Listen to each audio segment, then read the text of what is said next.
Okay, so team motivation, ensuring you and your team are ready to rock.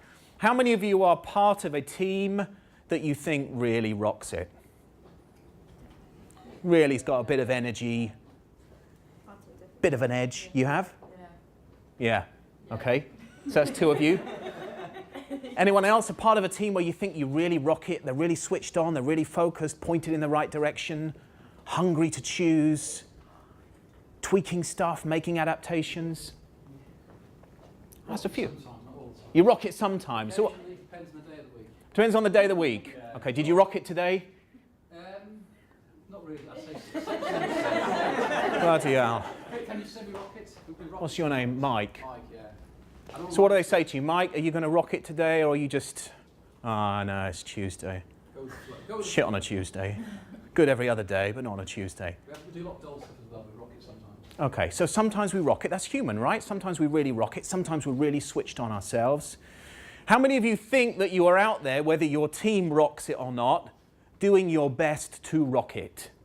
Doing your best to stir stuff up, to ensure people are switched on, that they're connected, they understand their purpose. Some of you so far haven't moved. You haven't even moved. You like that? I know, but since singing was mentioned, it's all right, chill out about the whole singing thing, okay?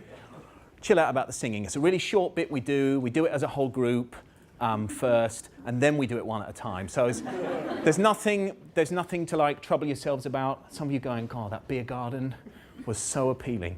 But what is genuinely, we'll just do something as a group, and then we can start doing one at a time up the front. But you've got 15 minutes or so to get yourself into a really nervous, agitated state for that. So I had a client sitting in front of me today, my first coaching session with her, and I knew that some of her stuff, she's taken on quite a new leadership role, was about being able to engage her team. I said, so tell me what happens currently. She said, well, there's just this one bloke in the team, she said, and he's a real problem. He is a real problem. She said, and I tell him what I need him to do. I offer him things to get him to do it. I get cross with him. I've written it down for him. He does none of it. I said, right, and then he's done those things, then what do you do? Sure, well, I just go back to the beginning. I tell him again, but a bit louder. I offer him other things. I get frustrated because he doesn't want any of those things. I go to his manager. Really? That's what you do? I said, so have you asked him what he needs? Like I'd asked her in Swahili. No? Why would I ask him that? So wouldn't that be quite an obvious starting point? How the hell do you know what he needs in order to be motivated? How do you know what he needs in order to be switched on, engaged, focused, connected with the mission, understanding the story? It's not your job to guess it. And what happens if you ask him the question, which was a bit of a revelation for her? You know, it's that great idea, the Stephen Covey notion from his book, from the 7 Habits book, about seek first to understand, then to be understood.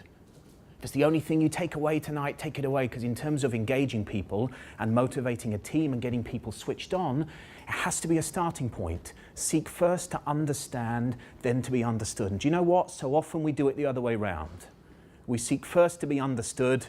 We tell them lots. We wonder why they don't do it. We backtrack. We might ask some questions. Go the really intelligent way first, which is seek to understand. So I think motivation requires a bit of a daring adventure. Requires you to be a bit vulnerable as a leader. Requires you to be a bit exposed.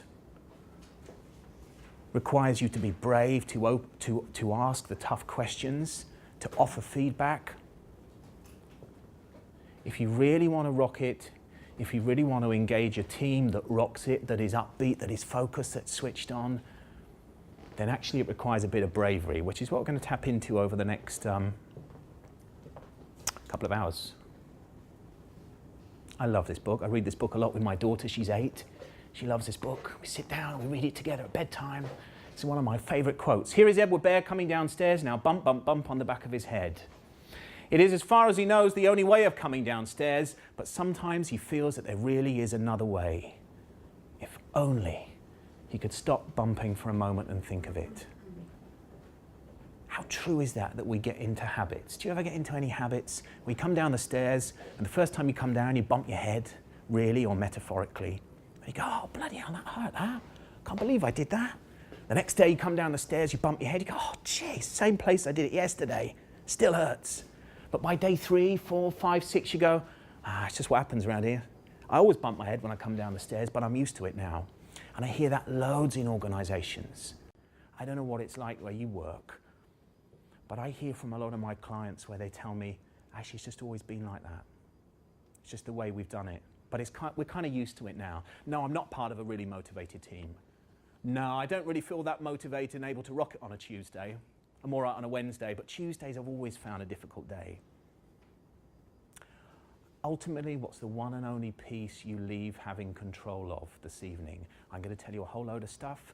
I'm going to challenge you. I'm going to nudge you. You're going to feel uncomfortable. You're going to laugh a bit.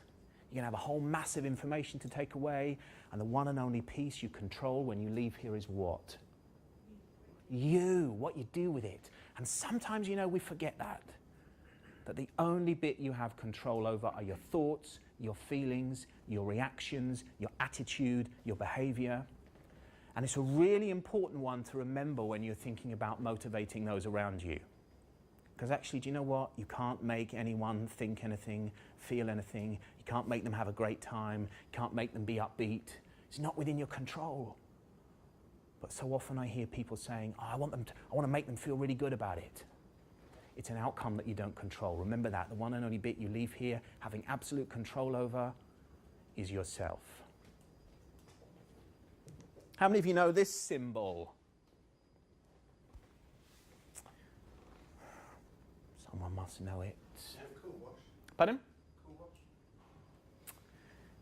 Not really. It might be a cool wash on your washing machine, but it's not on mine. But it is an appliance. It is an item that is powered. Clue. A what? Is it? A spray? The brain. The brain? No. Okay. It's anyone in here got Apple products? Anyone in here must have iPhones, iPads. You must notice in the corner of your little software update box, your app update box, you get this logo. Will flash at you. Mine flashes at me daily in the corner of my little box telling me that a new version is available. Version 10.7.6.2.1 is now available. And the thing is, I don't know about you, I look at it and go, yesterday's version was brilliant. Yesterday's version was fabulous. How come version 0.1 is any different? But Apple go, no. Yesterday's version is already out of date. How many of you last upgraded your own thinking? Because we take it as a norm, right? For our gadgets, for our appliances. We know at some point they're going to be upgraded. They're going to be improved. We're going to get a new version tomorrow. How many of you last upgraded your own thinking? How many of you still operate on version 1995? You go, but I was brilliant in 1995. I was amazing at motivating myself and motivating others. How many of you have upgraded to the latest version of you? In fact, actually, that's a good question to start with. How about you turn to the person next to you, you've got 2 minutes maximum. If you know them, that's lovely, and they're probably going to say, oh, you're great anyway. You're like the perfect version. If you don't know them, say hello to them, maybe give them a hug or something. Introduce yourself. Hug might be strange. Introduce yourself. That was a nice moment then. Lovely. You do know each other or... We do now. Do now, good. It was lovely from this side. And I want you to share in 2 minutes, if you were to upgrade right now, because you know on the upgrade it tells you this is what's new. And you get these 3 or 4 things and it says, oh, these are the new features. What would be your new features if you were to upgrade yourself right now to the most relevant version? What would be the upgrade tweaks? Because some of you are going to go, I don't know. In which case, that's your first challenge to leave here tomorrow and go, how are you going to find out? How are you going to find out what upgrades you need to make? 2 minutes, off you go.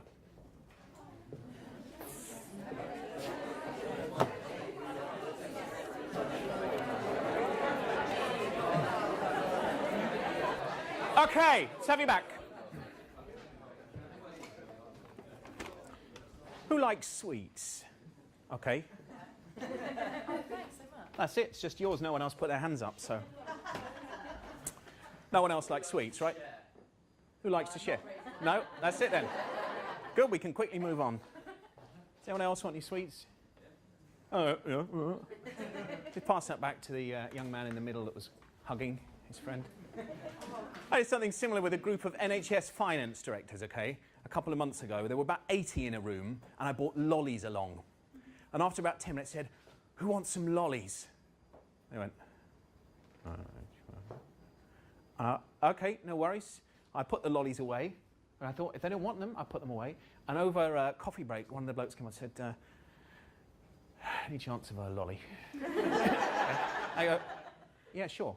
So just the one? Go, yeah, just the one. So he takes the lolly away, you see him unwrapping it, sitting there, sucking his lolly, and someone else said, he's got a lolly. I said, yeah, ask for a lolly. Can we have a lolly? I said, yeah, sure. And after about 25 minutes, they're all sat there, sucking on lollies, and we had this conversation about it, and they said, it just doesn't feel right. We're NHS, we're finance directors, we shouldn't be having fun and laughing and eating lollipops. I have a very different view on learning. I don't know what your view on learning is, but I think if you have fun and if you laugh and if you eat sweets, you haven't even started yet on them. I'll take my time. You're going to learn more. There's a whole room of people that are going, just pass the bloody sweets around. Now, okay. So did anybody go, I don't know, to their upgrade? It's all right. Anyone say, I don't know? Okay, so you all know. You've all got a sense of what the tweak is you need to make. Of course, the thing is, by the end of the session, it might already be out of date. You may go, oh, the world's moved on. That's the only thing we know. The world is moving fast. And are we present enough to notice where we need to upgrade and tweak? Okay, so my name's Richard Tyler, and looking good. Oh, no, thanks. It's okay. I'm a speaker, I'm a coach, I'm a behavioral psychologist, and I haven't always done that. Okay, at the age of 9, I dreamed that I'd be a singer. I told my mum one day I want to be a singer.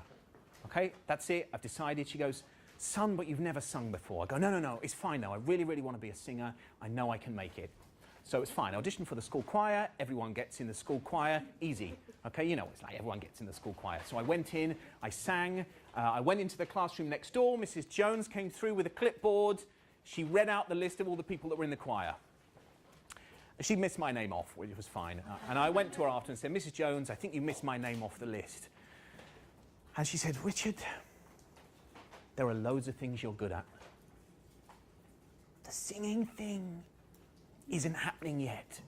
But one day, imagine that, okay? 9 years old, desperately want to be a singer. She heard something very different to what I heard in my head when I was auditioning. So I auditioned for some local societies. I auditioned for the part of Oliver in Oliver Twist. Got a phone call, did a nice audition, got a phone call saying, he looks lovely. The whole singing thing isn't quite working out for him yet. So I kept singing from my bedroom. I stayed in my bedroom, 11, 12, 13, singing for myself, my own pleasure. My voice started to break at 13, and it started to work a bit. It wasn't amazing, it wasn't extraordinary, but it was okay. I worked really hard at it. Got a singing teacher. I got myself a place at music college at 17. I spent 3 years at music college. I worked my backside off to be the best I could be. I got all the parts while I was there. I got an agent. I left believing I would be this musical god, like this musical genius waiting for the world to come and knock on my door and offer me an opportunity. So my agent put me up for audition straight away. This was the first show I auditioned for Phantom in London. I went in, I had my music, I was all ready, and I walked over to the audition pianist and I told him, listen to my language, I told him exactly how I wanted him to play it. I went back to the middle of the room, I sang really well, I really want you to hear that, and he screwed it up, basically. He didn't do what I'd asked him to do, did his own thing. I sang something slightly different to him, got a call the next day from my agent, not this time. Okay, not this time. It was his fault, I mean, because I did sing well. But I had a bit of bad luck. You know what it's like in life. Sometimes stuff is stacked against you. I had loads of great auditions. I was late a few times. Tubes in London, you know what it can be like. I was a bit flustered.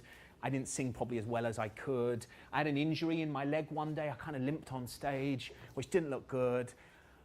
I'd lost my voice. There were a whole host of stuff that was stacked up against me. The final piece was I auditioned for Les Miserables. in London. And at that point, when this was still my vision, this was my reality, okay?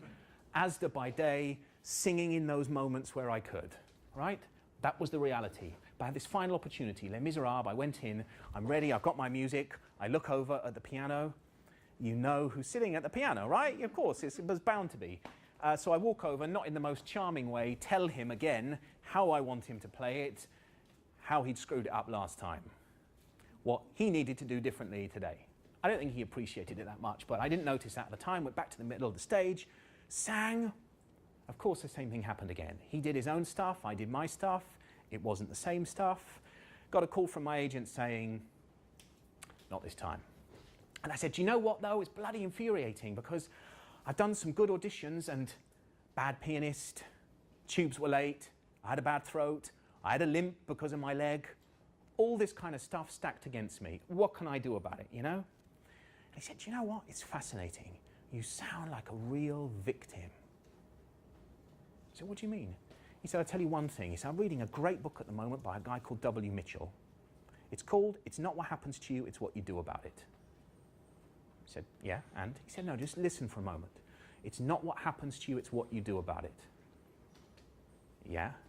He said, you make it about the audition pianist, you make it about the tube driver, you make it about the audition panel not really wanting you, make it about your throat, about your knee, about everything but your own responsibility. It's not about any of that stuff. It's about the way you choose to react to it. Which was quite a fascinating moment, a real slap round the head for me. And maybe if he hadn't have said that to me, maybe I'd still have been stood here saying, oh, I could have been so great, you know. I could have had such a great career if only that rubbish audition pianist hadn't screwed it up for me. And I wonder for you how many times in life you go, it's about the other driver, it's about your manager. Bless you. It's about the people in your team. It's about your husband, it's about your wife, it's about the kids, it's about the person that sits next to you, it's about them, it's about that part of the business, it's about your competitor. When actually it's not about any of that stuff. It's about what you choose to do with it. And that was a really important learning for me in how I integrated into a team. Because I also spent quite a lot of time blaming other people in the team when we weren't successful and when we weren't extraordinary. And it was my first opportunity to go, do you know what? Take a bit of responsibility and accountability for that stuff that happens to you. As we've already said this evening, the one and only bit you're in control of is the way in which you choose to react to it. So as it was, what it meant that I started taking more responsibility for looking for feedback, listening to feedback, understanding how I adapted what I did. Because my voice kind of worked already. The bit that was massively out of date was my attitude. I had the behaviours, I had the skills to sing. What I didn't have was this bit. I can hazard a guess that most of you sitting in here have the behaviours you need to be a great leader, a great manager, to motivate yourself, to motivate others. You have the behaviours and the skills to do that. And my guess would be that the bit that is out of alignment for most of you will be this bit about attitude, mindset, belief, rules, a story that's out of date up here. So as it was, things changed for me after that. And I started going back for more auditions. I ended up playing Marius in Les Miserables in London, and I sang at the Albert Hall, and I sang for the Queen. I sang all around the world in opera concerts. And I played Raoul in Phantom in London, and I played the Phantom in London, and I had the most extraordinary 8 years. I don't know whether I was way more talented than the next person, or whether I just had a better attitude to be able to apply it. I want you to take that as a really important learning piece. It's not what happens to you, it's what you do about it. Okay, so I wonder why you're here. In a moment, you're going to have a conversation with the person next to you. I want you to consider at least, this is a piece of considering that you'll do beyond this evening, which is what do you currently do when you are stuck attempting to motivate yourself and others? What are your strategies? When you notice you're stuck, kind of can't turn it on enough, you're not engaged enough yourself, what do you do about it? And when you notice that you can't get other people on board, or you can't get them to adapt their thinking, what do you do about it? It's your first question just to ponder. Second piece is, what's your outcome for being here tonight? So you're here for a reason. You've given up 2 hours of your time. Could have been drinking beer and Pims and eating crisps, but you opted for coming here and having apple juice and sandwiches. What's your outcome? What do you think you need to go and do differently tomorrow as a result of being here? What would be your evidence tomorrow that you have made a tweak? Talking about tiny tweaks. Now, outcomes really matter, and I'm going to drill you really, really hard on them. So I just want you to imagine for a moment that there's a casket outside the room. It's got one for each of you, with your name on it. Okay? Inside, you can have one wish for whatever you like in the whole world. Anything you want, I promise you it will come true.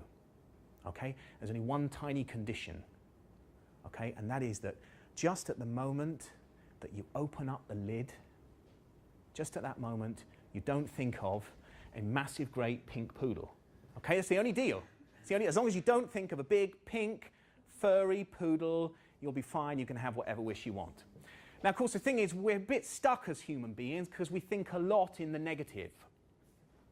And there's a whole wealth of research that says we are more likely to make stuff happen. We are more likely to get what we want. We are more likely to engage other people when we talk about it in a positive term as opposed to a negative. But I don't know what it's like where you work, about hearing people say, don't do it this way, don't do that. Those of you that are parents will know what that's like. And you're surprised when they do it. When you go, don't run. I said, don't run. Why are you running? I took my daughter to the dentist. She's 8 years old. It was her first time she needed to have a filling. We knew that. She was really cool about it, almost slightly hysterical about it because we made it up to be this fun thing. So she's sitting there in the chair. I take her. My wife thinks it's best that I take her because she'll be a bit more adult and normal with me. So there she is, sitting in the chair, and she's looking quite cool. And the dentist goes, "Are you all right?" She goes, "Yeah." He goes, "You look a bit worried." She goes, "No?" He goes, "Don't worry. Okay? Don't worry. Don't panic." At that point, you could just see her bottom lip start to go. He goes, "Don't cry." Okay? So he embeds all these things that he doesn't want. Worry, panic, cry. She wasn't thinking about any of those things until he told her not to do them. Because, of course, in order to not do it, we've got to go, what's that thing? Cry. Oh, yeah, don't. And we forget that. We fail that. We give commands to ourselves. We give commands to others that are about don't. Think about it. Think about the number of times you give commands to yourself, commands to others, outcomes that are focused on things not to do. And then, lo and behold, you're surprised when you get what you don't want. Did my daughter sit there crying? For sure she did. Say to the dentist afterwards, "You're a real idiot. All you needed to say was, it's going to be really cool. It's going to be done in 5 minutes. Keep smiling. You've got a beautiful smile. Look at those lovely eyes." That's all you needed to say. She'd have been absolutely cool with it, but no. He sent her down the avenue of all the things he didn't want.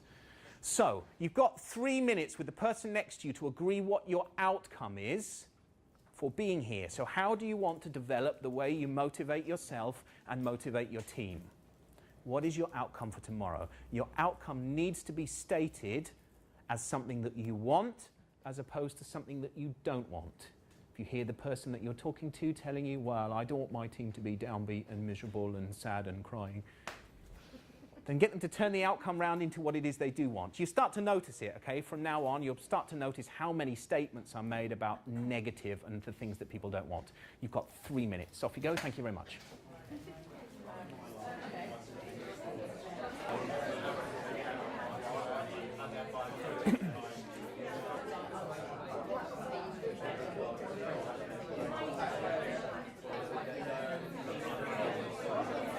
You've got 1 more minute.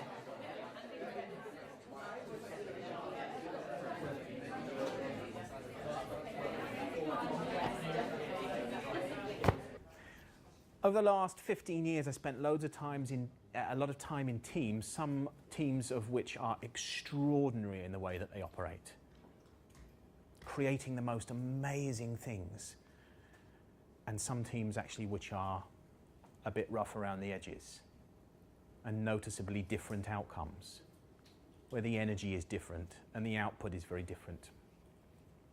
And what we've done in the last 10 years or so is start to model what it is that makes the difference between those that are really extraordinary and those that are ropey to good.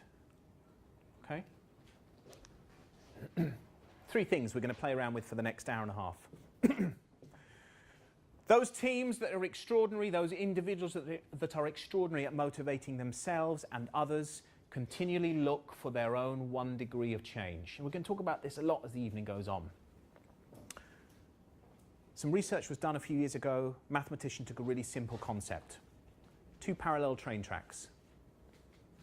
If you shift one of them by just 1 degree, okay, the tiniest tweak, hardly visible to the human eye, if you shift one of them by just 1 degree, 50 miles down the line, the 2 train tracks are over a mile apart. How can that be? Tiniest tweak, 50 miles down the line, they're over a mile apart. The teams that I've been a part of that have been extraordinary continually look for their 1 degree shift. The question they ask themselves daily, the question that gets asked every night in the half-hour call before Phantom is, what are we going to do differently tonight? How do we make this more extraordinary? At the point that I took over the part of the Phantom, Hal Prince came over to redo the show, and he'd go, 10 years on, it was the most extraordinary show, a worldwide success, global phenomenon, multi-million-pound show. Why do we need to do anything with it? Because it works. And he walked into the auditorium and we were sat there, and I was slightly agitated because I thought, I don't know, maybe they're going to bring in new songs, maybe they're going to change the key, maybe I'm going to be exposed, maybe they'll know that I'm not really very good. And he sat there and he could see the look in our eyes. And he said, do you know what? He said, I can see the apprehension. Let me tell you one thing.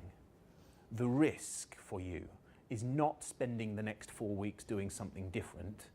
The risk is that you go out there 8 times a week and do the same show every day. That's the risk for you, but you don't notice it in the moment. And I think the same is true for you.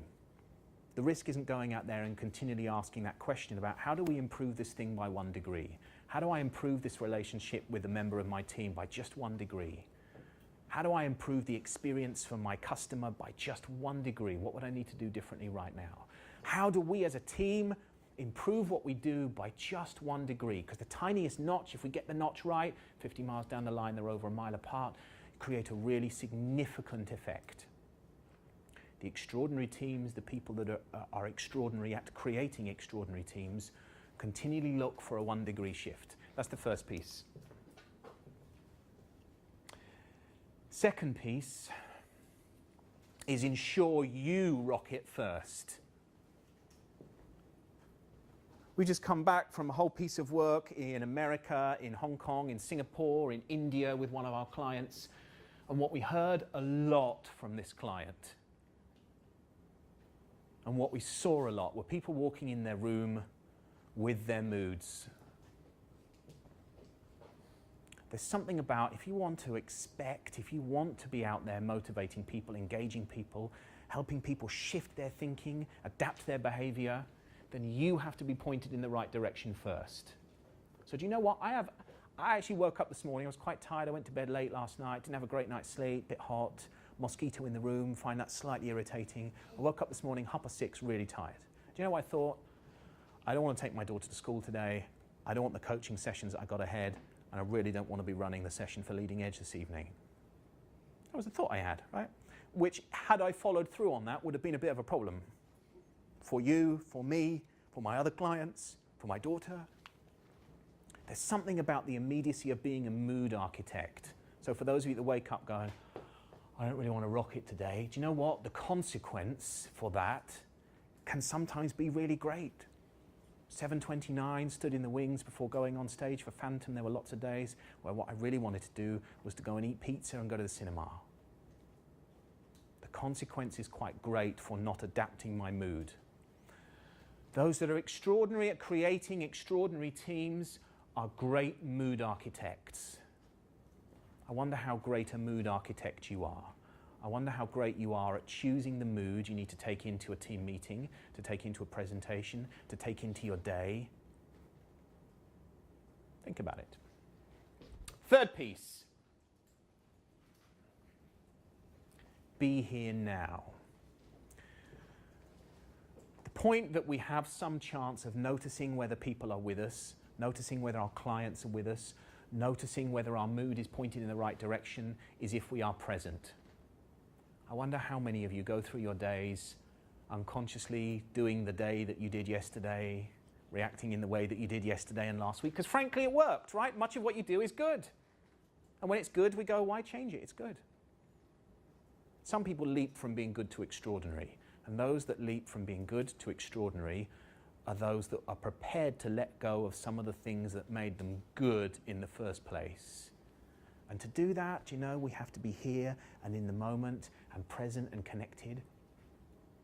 I wonder where in your life is the radar absolutely on? When you are there, noticing, looking, listening, reacting, being able to spot stuff that's happening over there even when you're looking over there. That's quite an impressive skill, to be absolutely present, because when we're present, we notice more. And when we notice more, we have choice. And when you have choice, you can start to improve things and test out new stuff. So these are the three themes we're going to play with for the next chunk of time. Okay. I'm going to introduce you to a model which is going to challenge some of your thinking a bit around, if you want to really make 1 degree of change, where do you need to put your attention? At what level do you think you need to motivate yourself, and at what level do you need to motivate others? Okay, so the good thing about this is if we do a bit of singing, we can do it as a group. It's quite easy, really. So we can do it as a group, and we can get you up on your feet, and you can start to feel a bit more comfortable with the number, and then we can start going one at a time. And the good thing is we've got loads of time to get everyone in. Some of you could probably do it twice, and do the rest of the session and have your way at 8:30. Good news, right? Happy days. Some of you still looking at me as though I'm joking. You're waiting for the moment where I go, just kidding, no singing. Others of you still kind of half at the pub. And it's worth just clocking the strategy you are going through right now. Some of you might be feeling really excited about this opportunity. Some of you less so, I'm sensing. And I wonder what you do with the uncomfortable stuff. What do you do every day with the uncomfortable stuff? Okay, so get yourselves up on your feet, please. Okay, here's the plan. The plan is, I love seeing I love that moment of confusion then. If we just, I haven't come here for this. The plan is, we're going to do just a bit of a song. It's a classic. It'll be quite challenging for some of you, but I have a feeling you're going to get into it quite quickly. It's called Row, Row, Row Your Boat. There are some actions. If you feel comfortable with the actions, crack on with them. I think some of you will probably get into the actions the more the evening goes on. So we're going to do it as a group. Here's how it's going to work. We're going to do it as a group. We're going to think about how we improve it by just 1 degree. Okay? Then we're going to do it again. See how much we can improve it.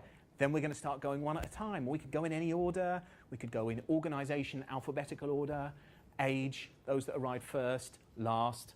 You know, there's a whole list of ways we can do it. Okay, so just stand like singers for a moment. No idea what that means, but make it up. Just pretend. I'm a big advocate of pretending. It's good. So I'm going to count you in. After 4, we're going to come in. We're just going to go through one verse, quite straightforward. Let's see how we do. Okay? For an adult child, how does it go? Do you not know this song at all? Okay. I tell you what we're going to do. We're going to do it through once. I think you'll pick it up. After we've done it once, maybe. I think you'll pick it up. If you don't, someone will come and write the words up on the flip chart for you. And of course, when you come up here on your own, you could do any song. Where are you from? France. You're from France. I mean, there'll be loads. I was going to say there'll be loads of classic French nursery rhymes you could do. Anyone else from other parts of the world that would like to do some traditional songs? I mean, obviously we haven't got all night, but I'm happy to be a bit flexible. Okay, after 4. Some of you still going.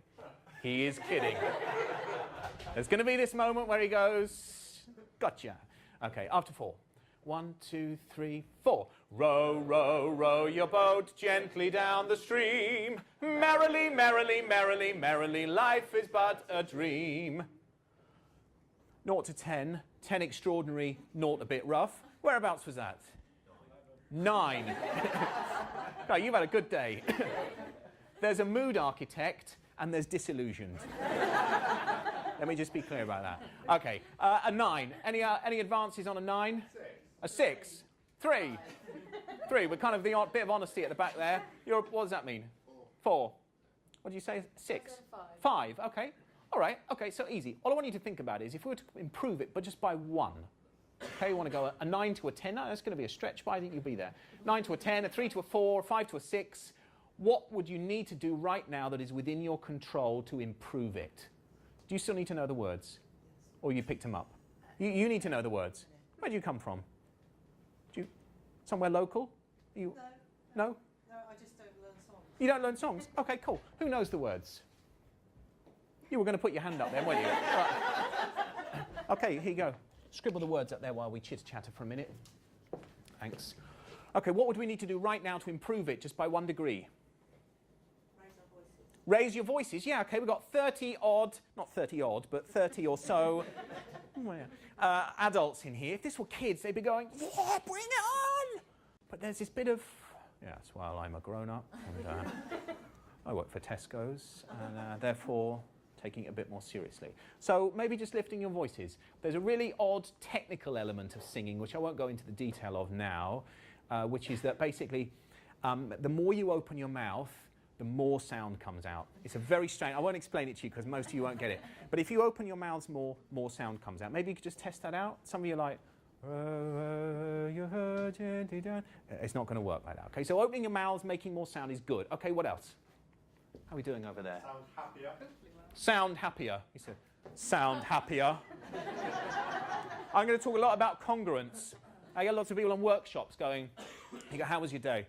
Brilliant. Really? Yeah, best day's training I've ever been on in my life. Okay, bloody hell, what was the worst day like?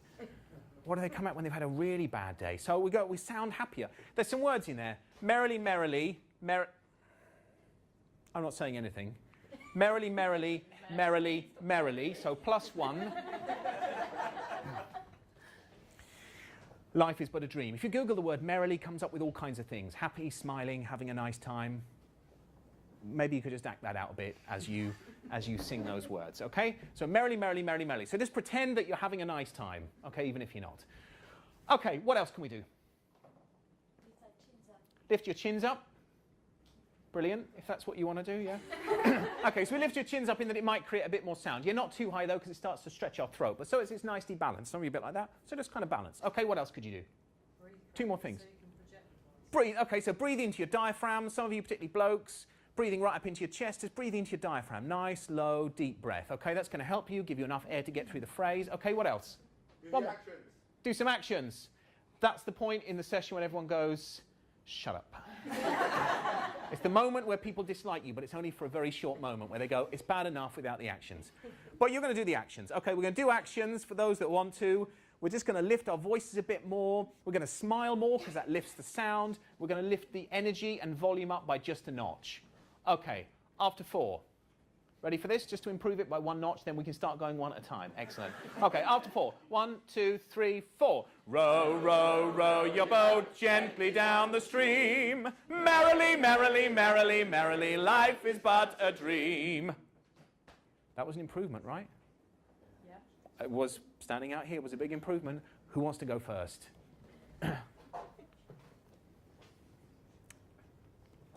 You go, come on. Come to the front, big round of applause.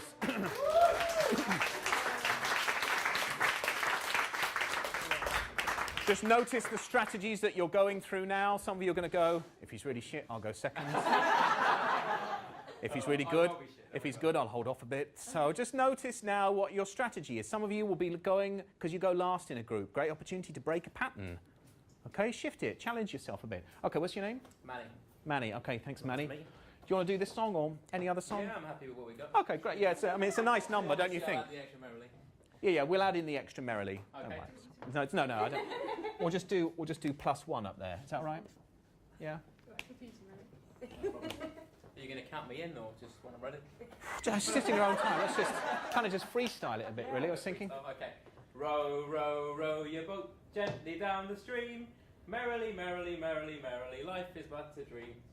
Round of applause. Nice. Nice. Thanks, Manny. Great. Nice. Who's going to go second? I'll go second. Oh, two of you together. Right, you're second, you're third. Come on down. Big round of applause in advance.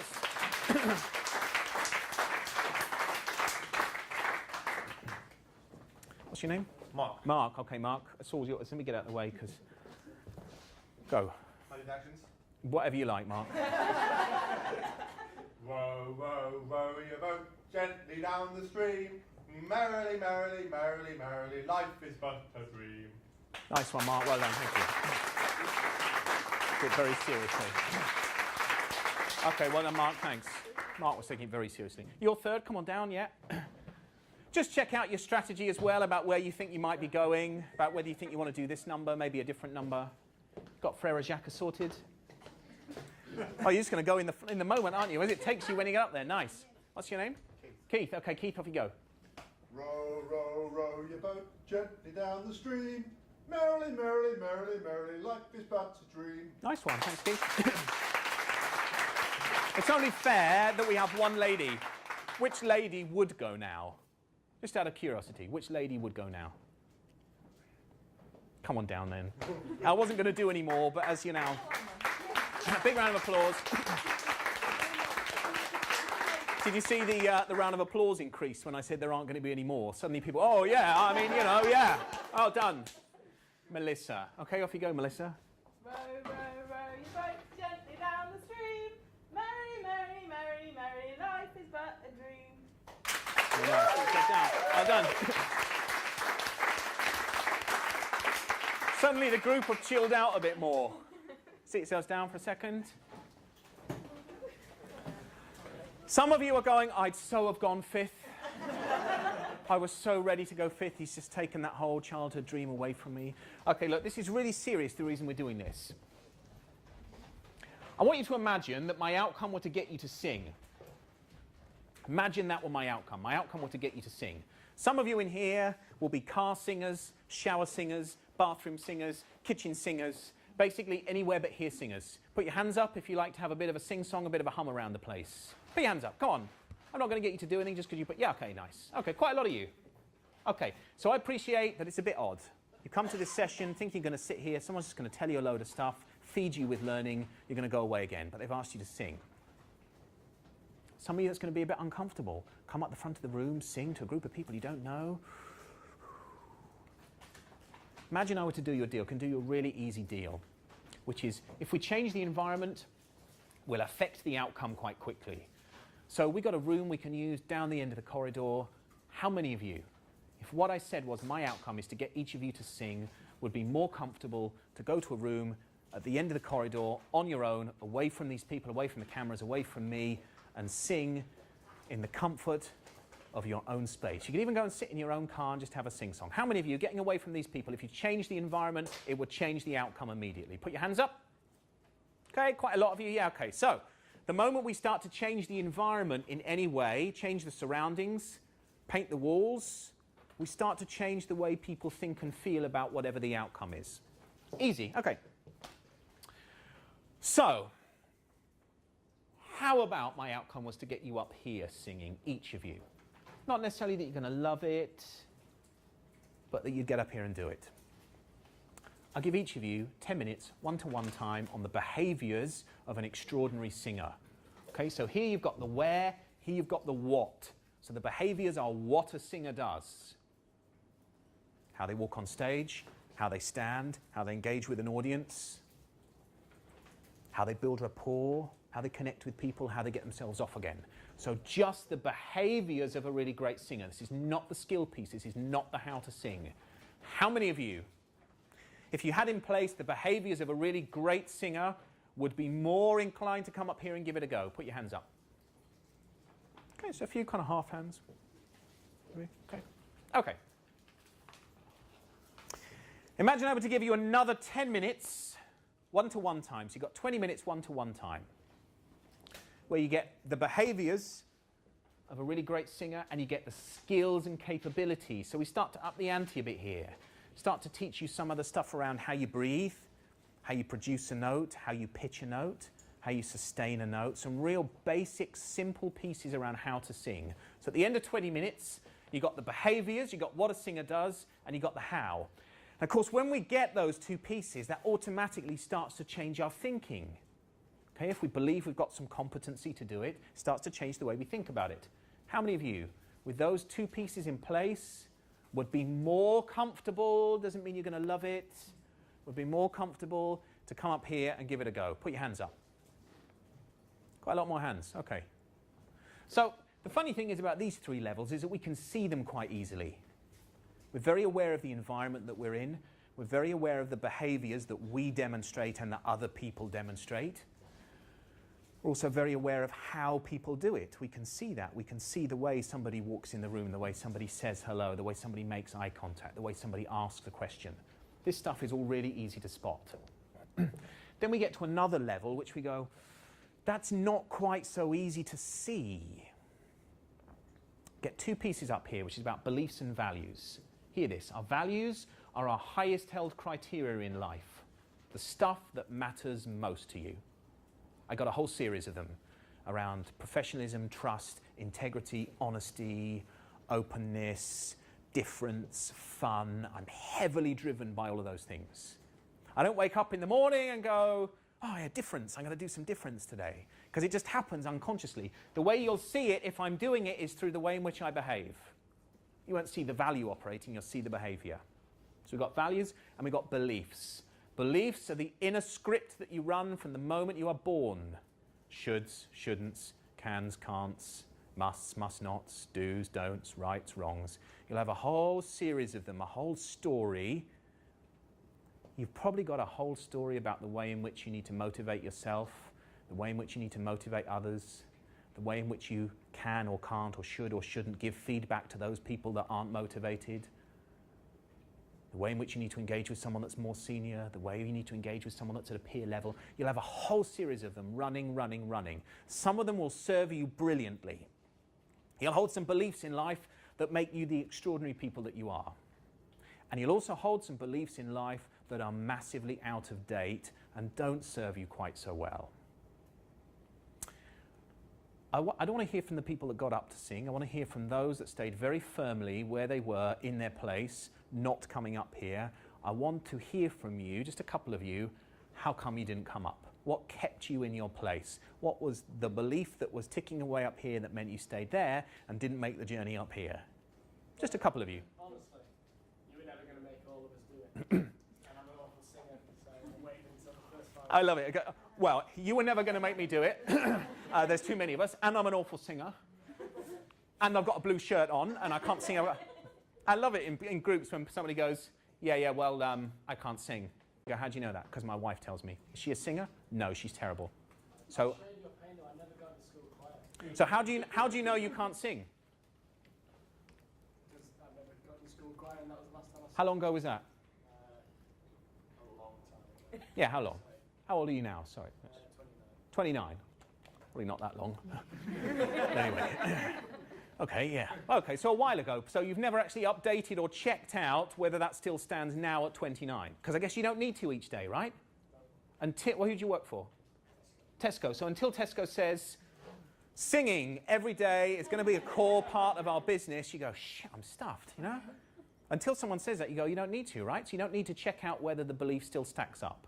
But you still hold on to it, and I'm going to have a few in case he asks me, which is he's not going to make us do it anyway. No, I just said honestly what was going on. Yeah, great. No, be really honest with him. That's cool. Okay, so you didn't believe I'd do it, and you can't sing anyway, just as a bit of backup. Okay, great. Okay, who else stayed firmly in their place, and how come? I always get up. I'm always the one that goes, me. So I thought, I'm not going to today. Do you want to come up here now, then do it? No, that's fine. How come? The pressure's on now. Is it? It's no different to earlier. I'm staring. Well, they would have all been staring anyway. I know. But I was trying to take a back seat. Were you? Oh, God, you are so... No, it's really gracious of you. The rest of the group is really... They are loving the love. I can see their faces, you can't. They're going, she is so nice. Wish he was in my team. Yeah, okay. But you go, yeah, okay. All right, fair enough. One more. Didn't say what value it was going to have for me. Okay, great. There was someone we ran this something similar, a whole day stuff with musicians and all sorts in New York recently. There was a lady that sat there like that. She goes, I said, how come you didn't? She goes, I didn't believe it would add any value to my life whatsoever. It's brilliant. I go, so when was the last time you got up and sang in front of a group of colleagues, of people at work? Monday. Yeah. I get told all the time for singing in the office. Okay. Cheap vouch for me. So how do you know in this environment it wouldn't add value to your life? Took a decision. You took a decision, okay. Yeah. Great, yes, that's what we do, right? We take a decision, and the question is, do we take it based on some evidence? So for that woman, I said, so how do you know that it won't add the most value to your life that you've ever had?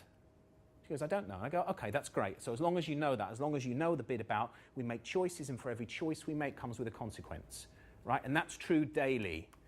The choices you make about motivating yourself, about motivating others, about challenging someone, about their performance, about how motivated they are, comes with some consequences. And we make those choices based on some beliefs. Some of those beliefs will serve you really well. Some of them will be out of date. I want to hear from those, just a couple that got up. Who got up first? Manny, how come?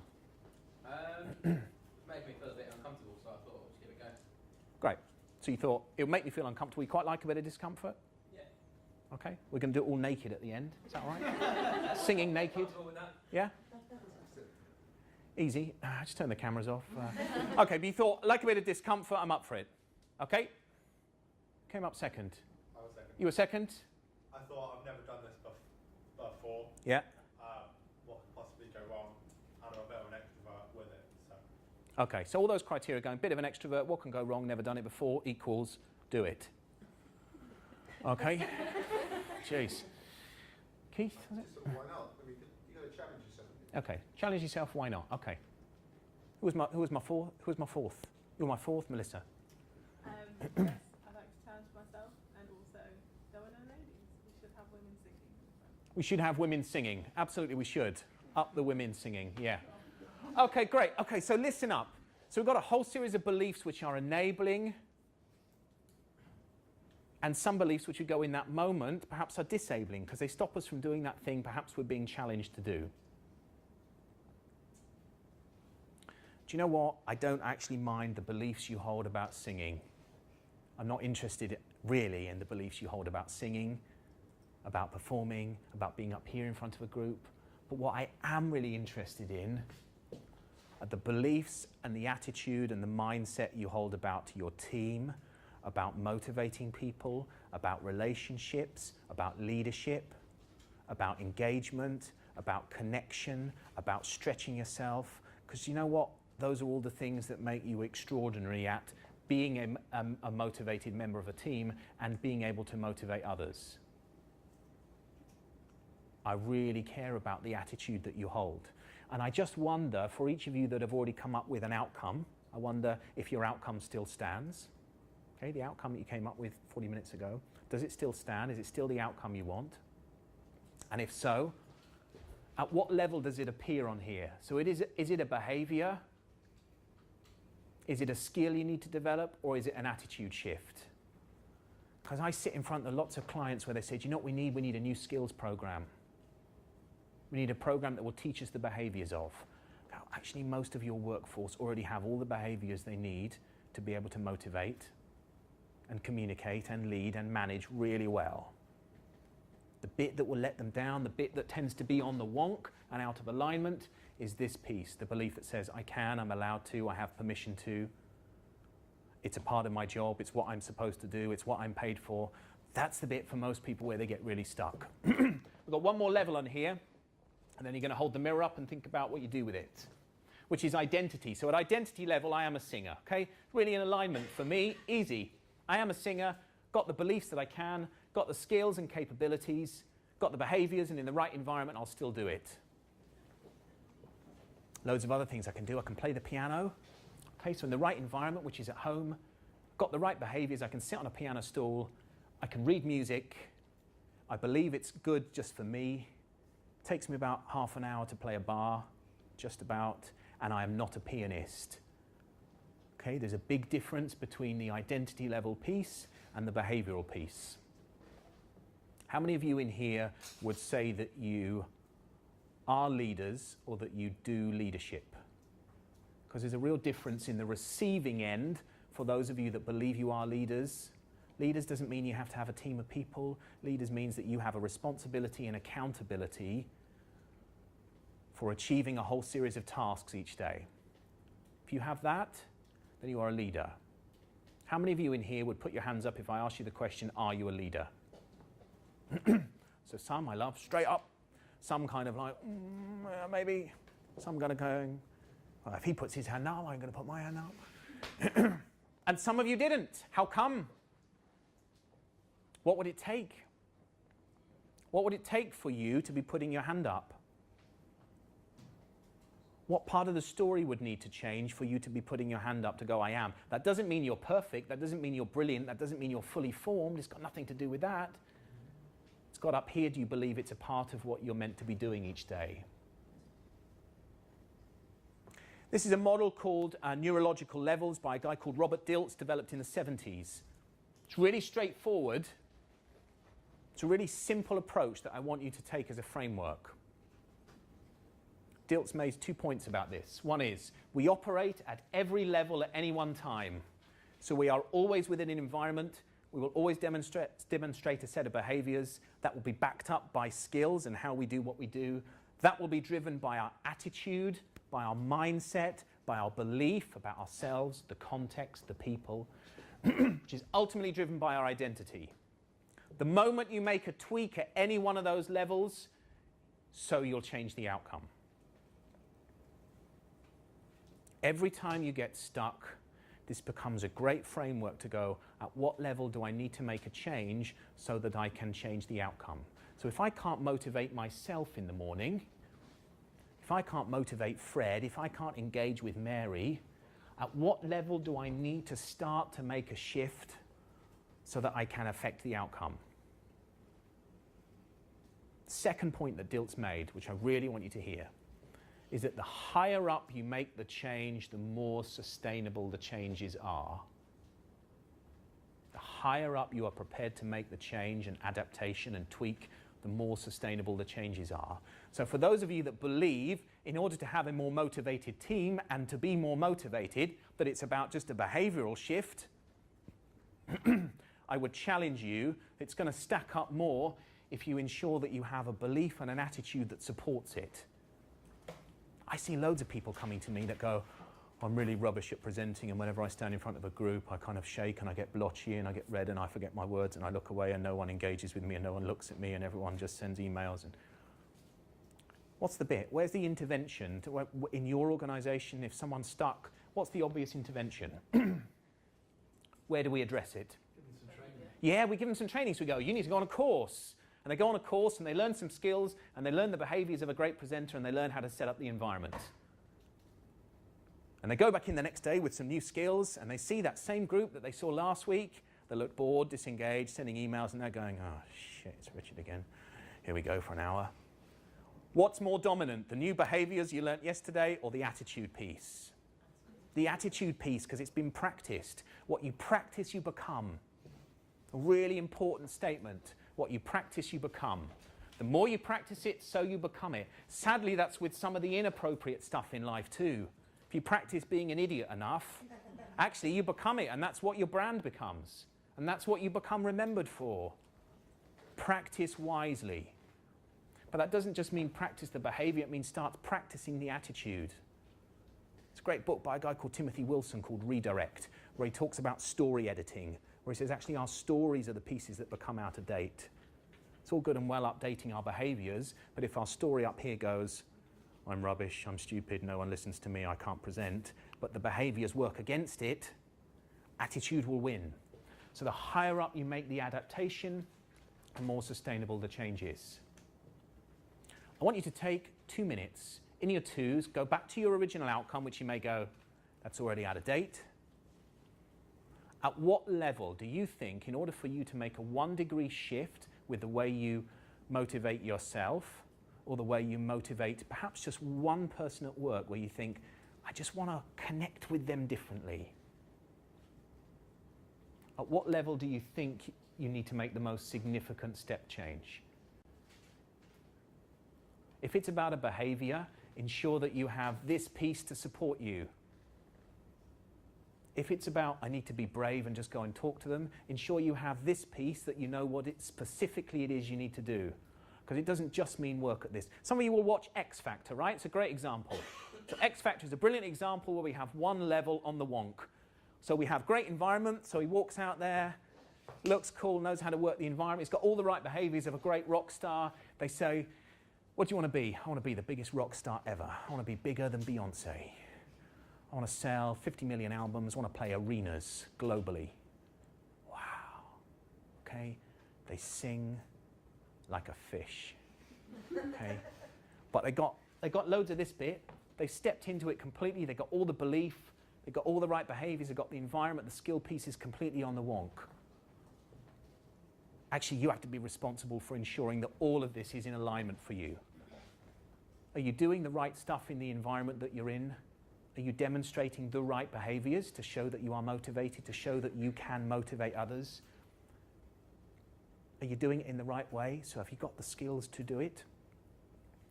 Is there a tweak in your attitude? Because actually the moment you believe that Fred isn't motivated anyway and he's a waste of space, do you know what? You're never going to be able to motivate Fred for as long as you believe that and think that. You can do the best behaviors ever, and this bit will override it. 2 minutes, based on the outcome that you've already come up with, at what level do you think you need to make a 1 degree tweak to go out of here and motivate yourself and perhaps others, one person, differently tomorrow? 2 minutes, off you go. Thank you very much.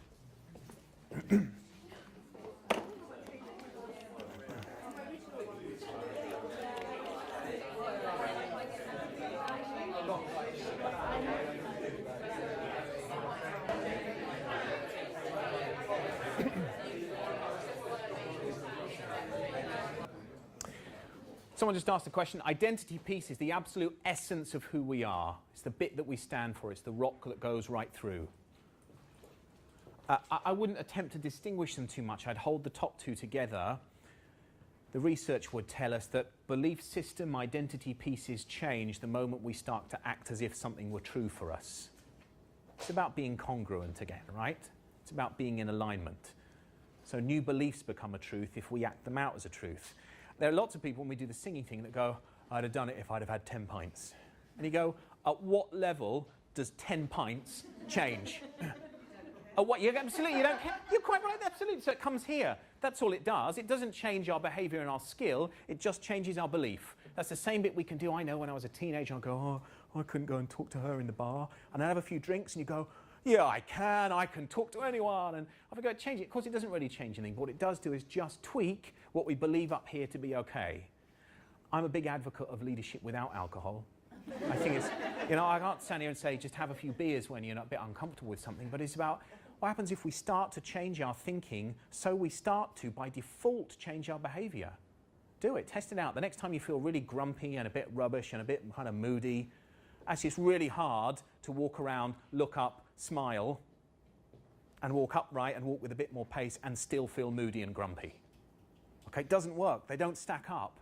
But the moment we start to make a change in our thinking and a change in our behavior, and we act as if a bit, we very quickly become able to be the architect of our mood, which is one of the first pieces if you want to have any chance of engaging others. One of our clients, I often go and have meetings there at 4 o'clock, and I arrive at 4 o'clock, and I meet them, and you go, how you doing? Oh, shit. Oh, how's your day been? Really shit. Well, what happened? Well, I came in for a 7:30 meeting, and I had to see in that meeting, he was such an arse, right? And then what happened? Well, it was a terrible hour. Then what happened? What do you mean what happened? Well, what's happened since then? Well, I've had more meetings, and I've had team meetings, and I've had presentations, and I've had conference calls, and I've had one-to-ones with my team, appraisal, and you've done it in the same mood? Of course I had, because I had a really shitty first meeting. You have to start being the architect of that. Just because you have a 7:30 that doesn't go well, then you have a choice to change that at 8:30, at 9:30, at 10:30, at 11:30. But you're going to change it here or you're going to change it up here by starting to change your thinking. The moment you change your thinking, So you change what it is you're doing, your behavior, therefore changing the outcome. Change your thinking, you change your behavior. Much of what you're needing to go and do is to change your behavior tomorrow. That's going to be your evidence. In order to do that, just ensure your thinking supports the change in behavior. Okay.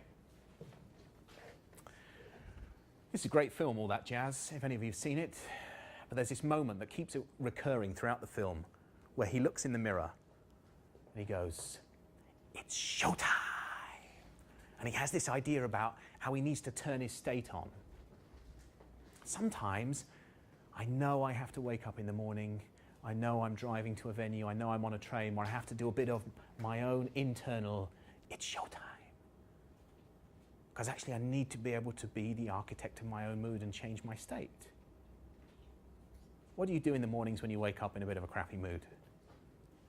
How do you disrupt it? Take a shower. Okay, and that disrupts it? Does it? Yep. Yeah, Put the radio on. Okay, so we get a music, so change our mood a bit. Yeah, okay, it's a great one. What else? Have a drink. There's the problem. Okay. Yeah? Anything else? Go for a run. Okay, so we got some things. We got. There's a face. Oh, bloody hell. I'd rather just stay moody. Okay, but we have a responsibility. Choose wisely. It's the one bit you're in control of. If you choose to go, and sometimes, I'm quite happy to stay in a really crappy mood. And I have to own the consequences that fall out of that. But the bit is, do you choose or do you allow it to do you? Do you allow your mood to be you? So this is great bit. I know some of you tomorrow, you're going to wake up in a really shitty mood tomorrow, knowing the things you need to go and do tomorrow. You're going to be in the mirror, you're going to be in the bathroom. I go, "Dad, you coming out?" "Yeah, in a minute." Showtime. Oh. "Dad, who are you talking to?" "Oh, no, I just, but it's great though. Test it out. Do a bit of your own, it's showtime, which means you start to change your thinking, which means you start to change your behavior.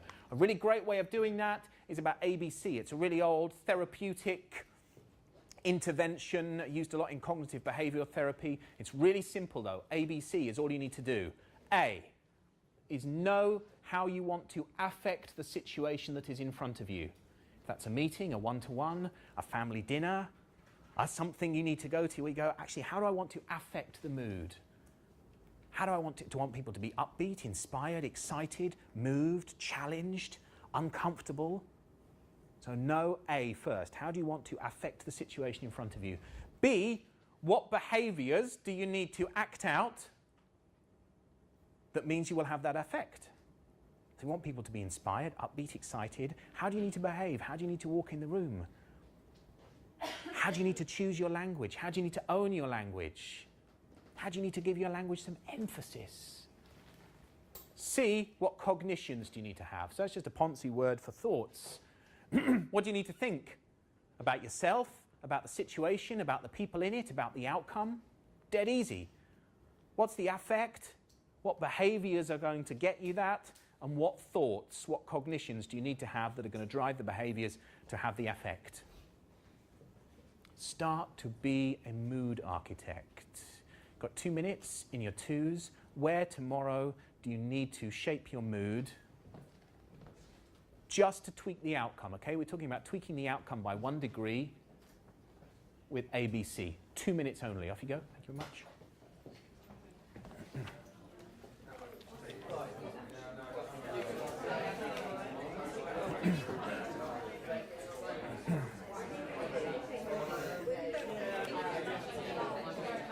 Okay.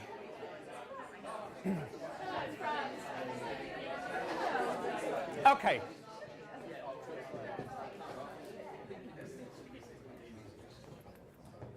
How are we doing on the sweet front? I see you are hogging the bag of sweets.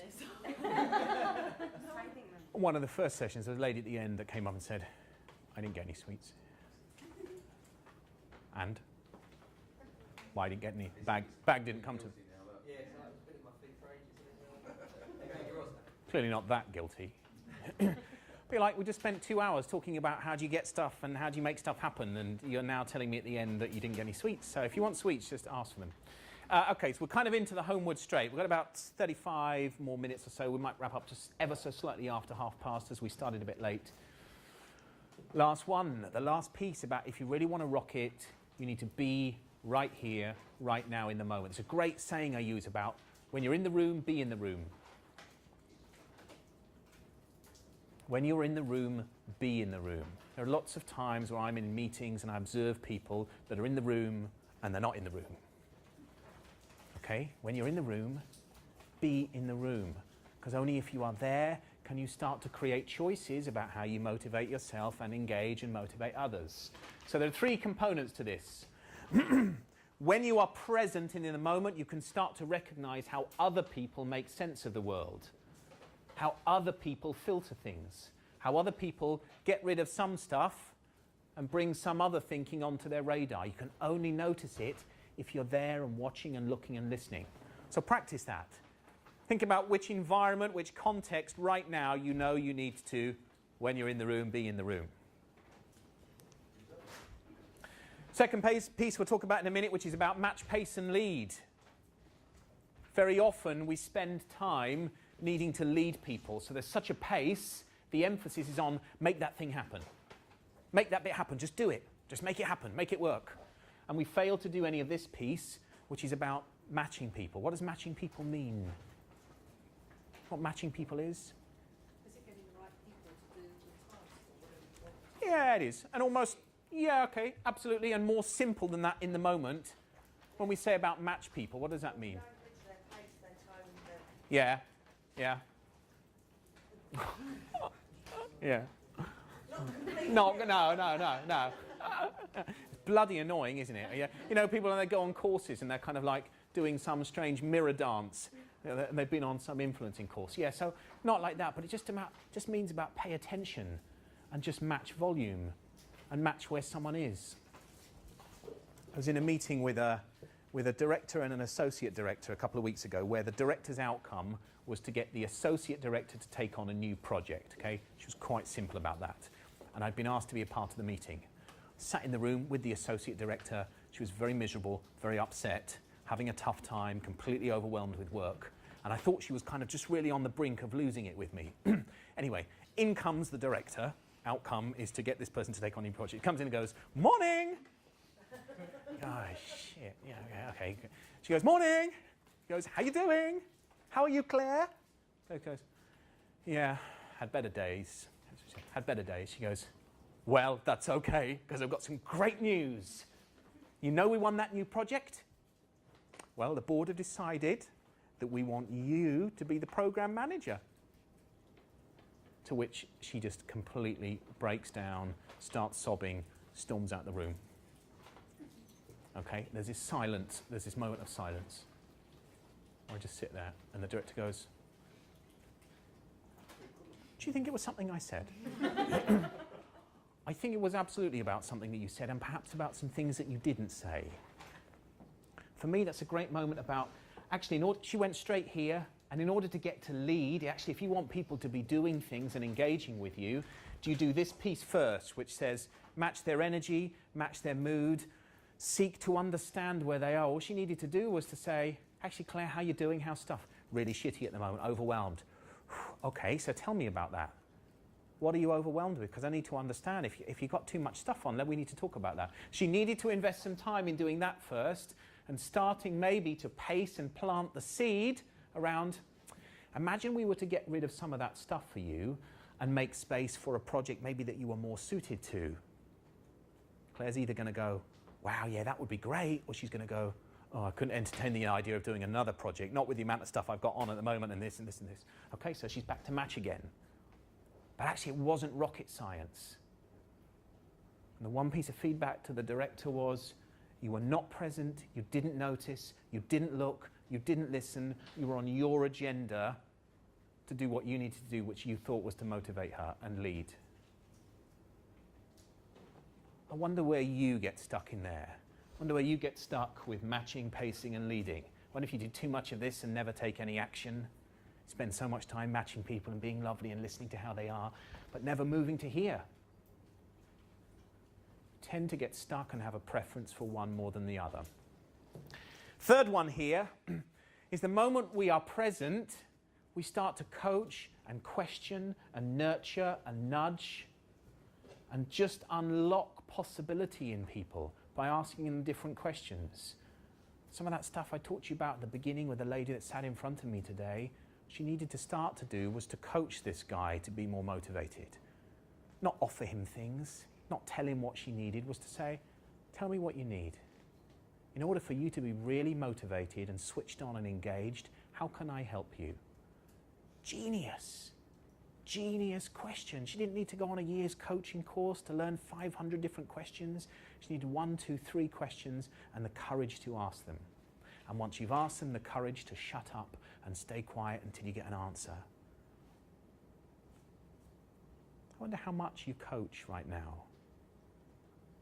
It might not be a part of your role, might not be a part of your job description, but actually if you're out there having any relationship with people, a part of your job is to coach and be an enabler and unlock other people's possibility to think differently. Okay, so we're going to do a couple of things before we wrap up. I want to share one thing with you, which is called some work done on something called filters. They're also called meta-programs. If you like reading books, there's the most brilliant book by a lady called Shelley Rose Charvet called Words That Change Minds. If you want any books on your shelf about negotiation, influencing, engagement, leadership, I'm not a highbrow level. I don't like highbrow books. It's brilliant. It's absolutely brilliant for getting insights to how you do business and how other people do business. If you're only going to buy one book, buy that book, available at Amazon and all of the good retailers. I don't get any commission. Filters are wired-in preferences for thinking and behaving. They are born-in preferences. Okay, we run a whole series of them. They are born in. You can learn to do the other end of the continuum, but they are born-in preferences. The moment you are under pressure, stressed, up against it, you will always go to your default. I'm going to share a couple with you in a moment. They can be developed. You can learn to do the other end of the continuum. None of them are good or bad. Some of you will hear the examples I'll give you and you'll go, oh, that's a good one to be, or that's not a good one to be. They are not good or bad. I'm just going to give you an example of a couple. I just want you to tell me what it is you are noticing, okay? Okay, so my name's Richard Tyler, and I live in southwest London, and I'm 40, and I'm married with a daughter.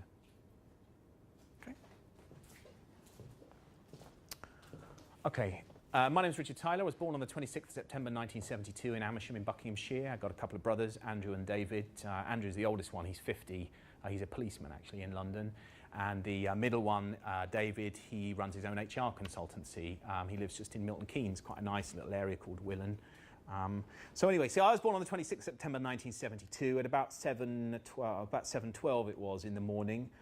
Little hospital, Amersham Hospital. Obviously my mum and dad were there at the time. And my brothers were being looked after by my grandparents. Anyway, at about 7:20, they made a call to... you happy for me to keep going? Or anybody had enough? Somebody looking like you've had enough. And this is my life story you've just kind of trampled on by looking bored. How many of you are wanting to know more? Some of you are. Catch me afterwards, we can have a bit of a chat. There's another 40 years to go. Okay, so some of you are going, oh shit, I was happy with the first bit. Okay, one of the filters, big chunk and small chunk. This is about information preference. Some of you will have a filter for big chunk, which means big blob, overview, headlines, big pieces. Richard Tyler, 40, married, live in southwest London. You go, that's enough. Some of you will be hugely driven by small chunk, which means minutiae of detail. Context specific, of course, you can do either. When you are pushed, when you are up against it, you will go to your default place. You will go to giving high-level overview. This is different on giving and receiving information.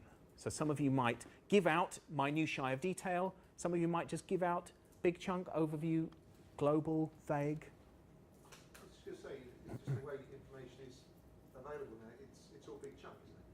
So with the first part, I saw that as an invitation to ask you more or find out more. Where the other side is still, it's great, but easy.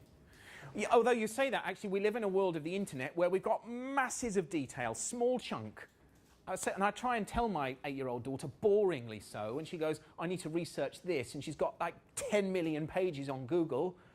I only used to have a paragraph in the encyclopedia at home, and I had to turn that into 10 pages of interesting information. She's already gone like, shut up, Dad, at that point.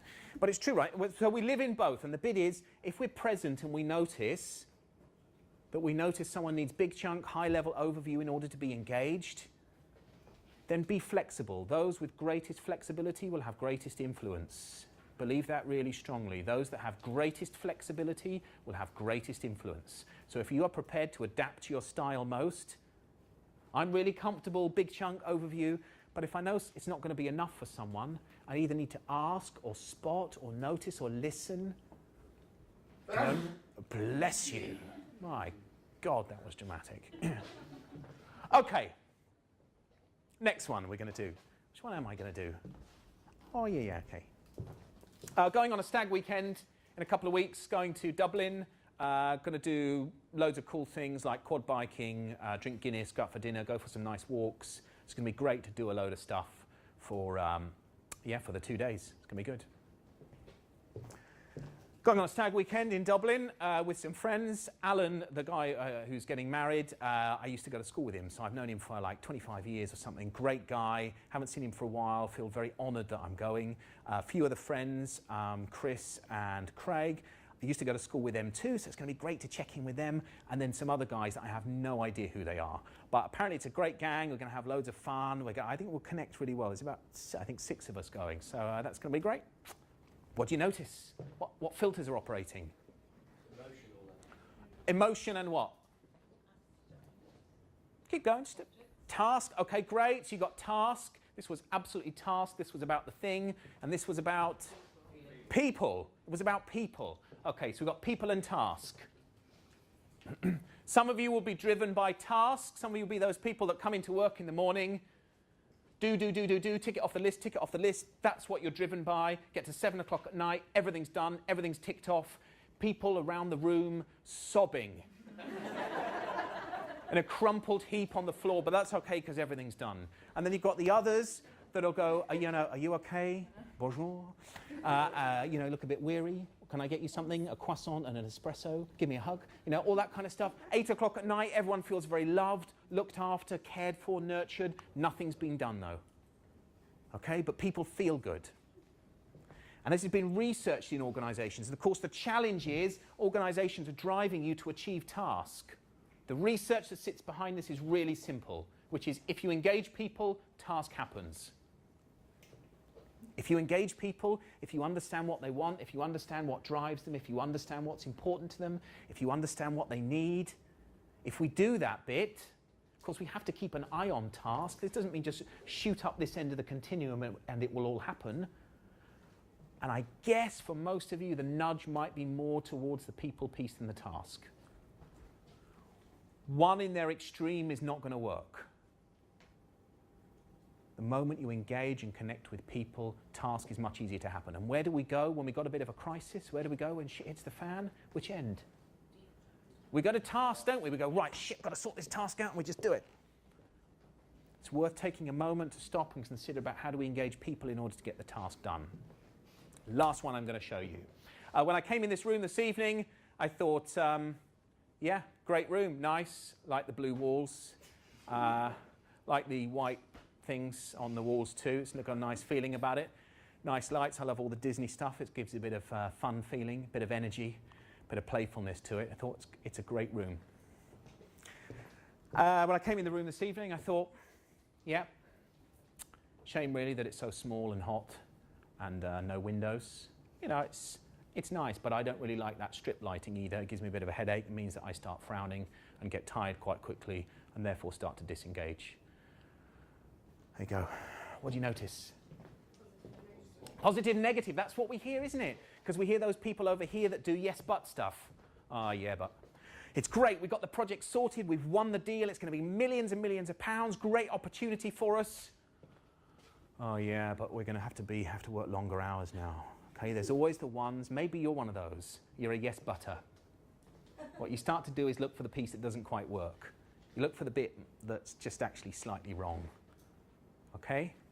This is called match and mismatch. Some of you are matchers in life. Some of you have been sitting here this evening doing lots of nodding and yeah. Some of you in here have been mismatching this evening. Been sitting here going, Okay?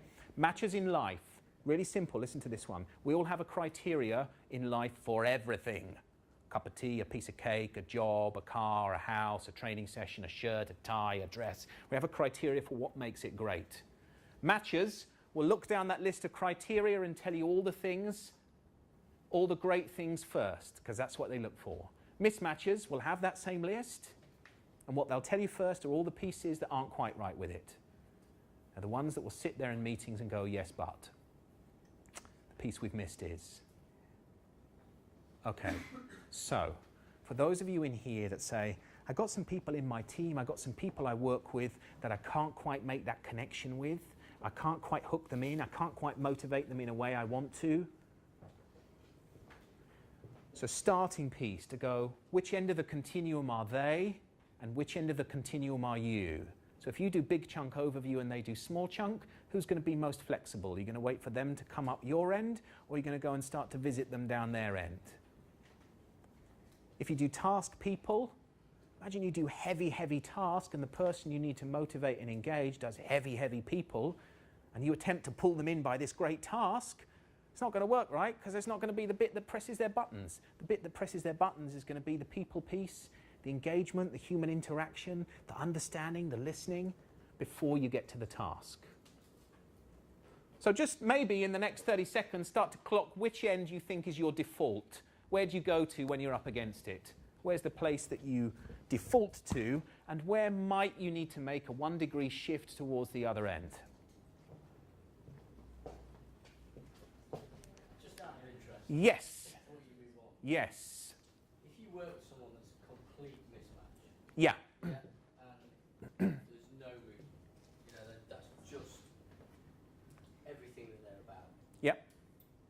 In your professional opinion, what can you do to try and find a way to work with that? Okay, go back to logical levels. What level do you think you need to make any adaptation for there to be any chance of noticing a change? Yeah. I've tried lots of that. Yeah, okay. Yeah, okay. And I think the moment we have a belief about somebody, that tends to be, that's the only bit we notice, right? That becomes our evidence. So if we believe they are a complete mismatcher all of the time, then that's all we're going to spot. And I get the point about the belief side of things, but it's not a belief. Okay. It's just that is. Yeah. Of course, it's your belief. No. Of course, it is your reality. I'm not saying it's not. But it's not just my reality. Yeah. That's the issue. Good. So you've had a good talk about it with your colleagues and gone, yeah, they're a real pain in the arse. Yeah, all of us are agreement. Yeah, great. Did you notice that? Yeah. Look across the room and roll your eyes. And yeah, okay. Yeah, I know that.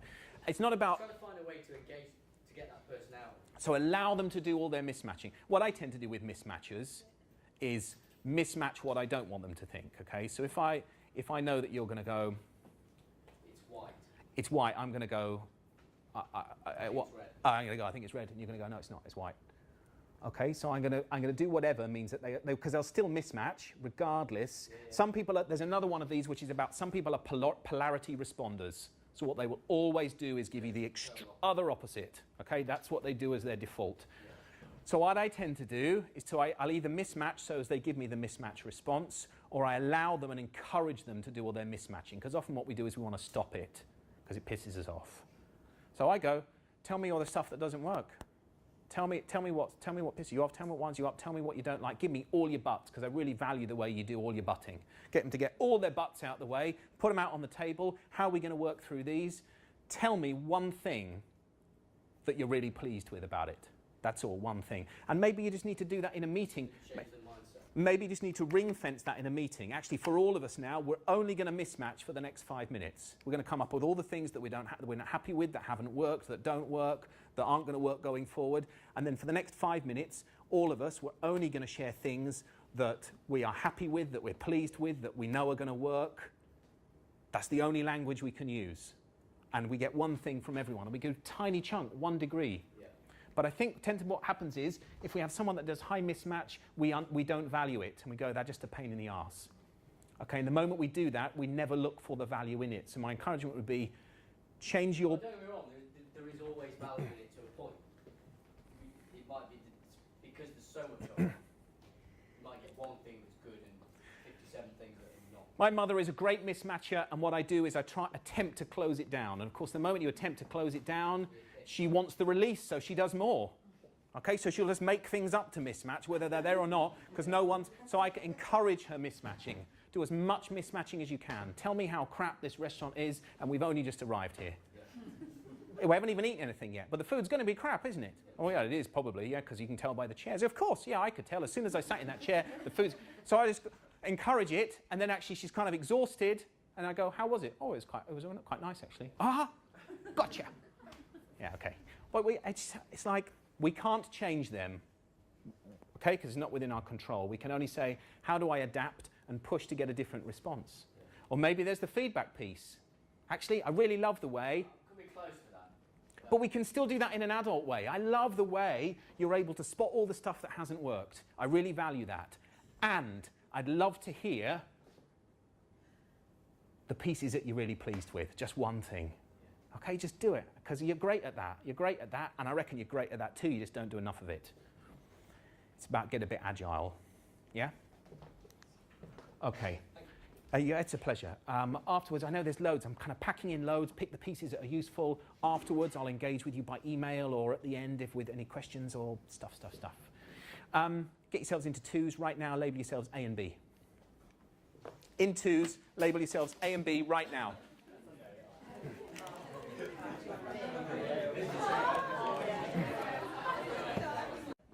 A's, you need to give the most valuable thing you have on your person that you really want to get back again to B. A's, give it to B. 5p, that kind of stuff doesn't work. Wedding rings, jewelry, phones, credit cards, notes, paper notes, cash. A's, give it to B. No, just one thing. A's, give it to B. A's, give it to B. A's, listen up, listen up, listen up. A's, I need you to leave the room for a moment, go into the food room for 1 minute. Al, can you just make sure they're not hanging around listening? Thanks, Al. A's, go, just for 1 minute. So B's, you should all have a valuable. Correct? Okay.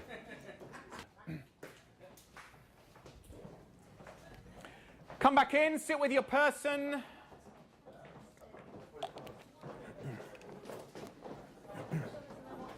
Come back in, sit with your person. Got about 2 minutes to do this. Come back in, sit with your person. Not 2 minutes to come back in. Okay. Listen up. Here's what you need to do. It's very easy. Keep it to yourselves. Keep the conversation to yourselves in a non-violent, non-threatening manner. Preferably, I mean, non-violent, non-threatening manner, you need to get your valuable back. In a non-violent, non-threatening manner, get your valuable back. As soon as you get it back, just watch and observe what other people are doing. Okay, off you go.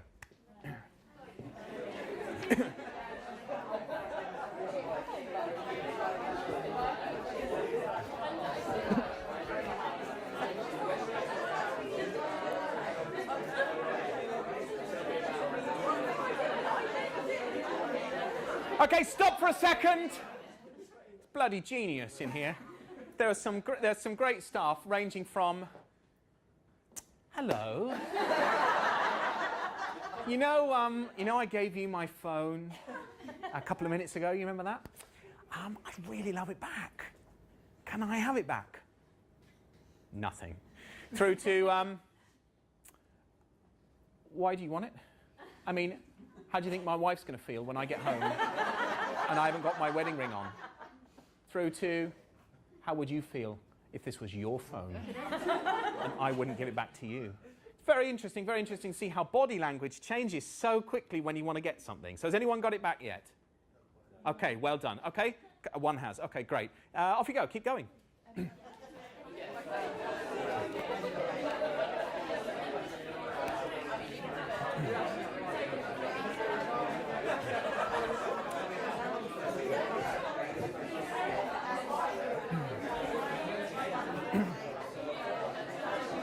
back. Okay, stop! Who's now got their valuable back?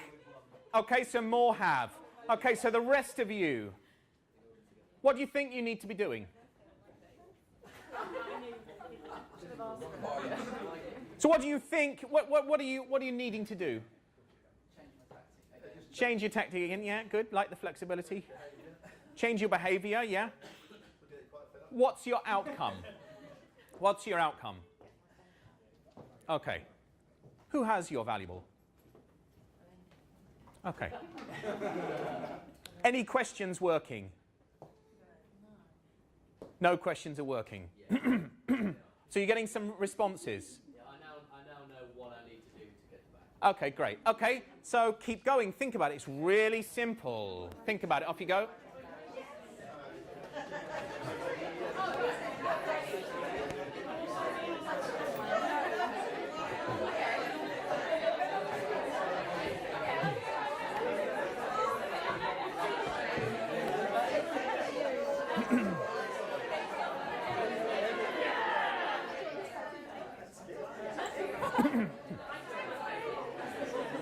Okay, stop!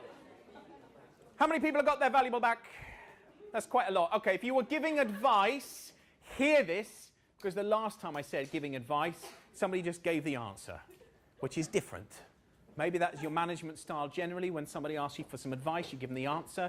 Now all you need to do is just give them some advice. What advice would you give to those that have not yet got their valuable back? Ask them what they need to do.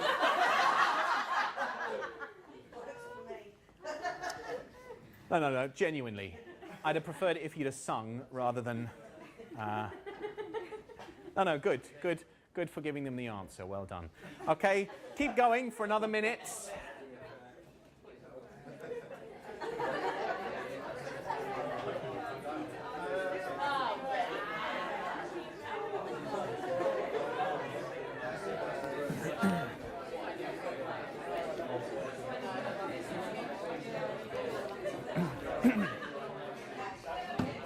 Okay.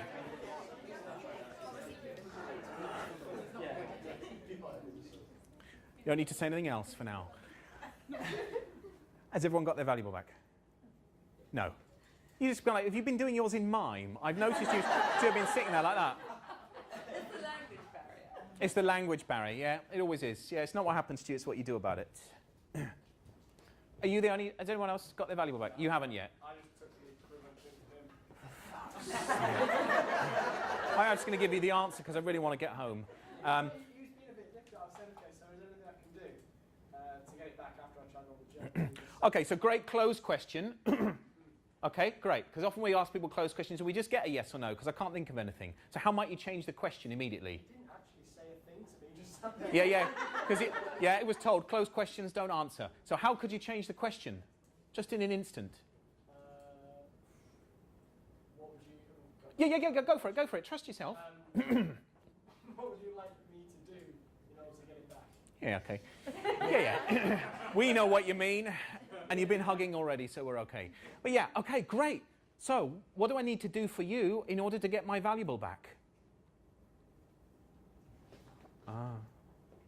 Okay.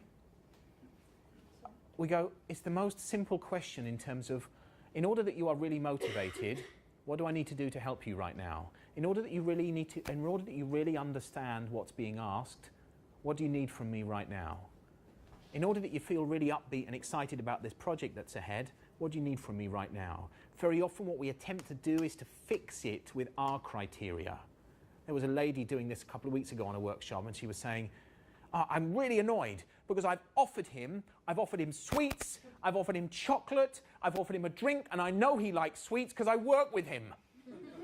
You go, he doesn't want them right now. Yeah, he's just being difficult. How about you just say, what do you need right now in order to give me my valuable back? Really easy question. Often we use our own criteria, we put our own criteria on, and we wonder why it doesn't work. Actually, if what we're talking about is you being able to engage and connect and understand what others want, then start asking them what they want. Start asking them what they need. In order that you feel really happy with this relationship, what do you need from me? How can I help you do that? It's really simple. I wish it was rocket science. It's really simple if you stop and just ask 1, 2, 3 simple questions. But seek to understand, then to be understood, is a completely different way of engaging with people. I want to know what you're committing to go and do. We've looked at 3 blobs. We've looked at be here now, be present, be in the moment, filters, coaching, match, pace, lead. We looked at railway tracks, 1 degree of change. 50 miles down the line, they're over a mile apart. 1 degree of change around attitude, mindset, beliefs, around skills, around behavior, around the environment. Where's the 1 degree you need to go and make? And actually be a mood architect. Start to choose your mood. Your mood isn't done to you. It's not given to you. It's not dictated by anyone else other than you. And I don't imply that it's easy just to shift your mood. Because sometimes it isn't. That doesn't mean that it's okay to not do it, though. So choose your mood, own your mood. So, the question remains, what is it that you are going to go and do as a result of being here tonight?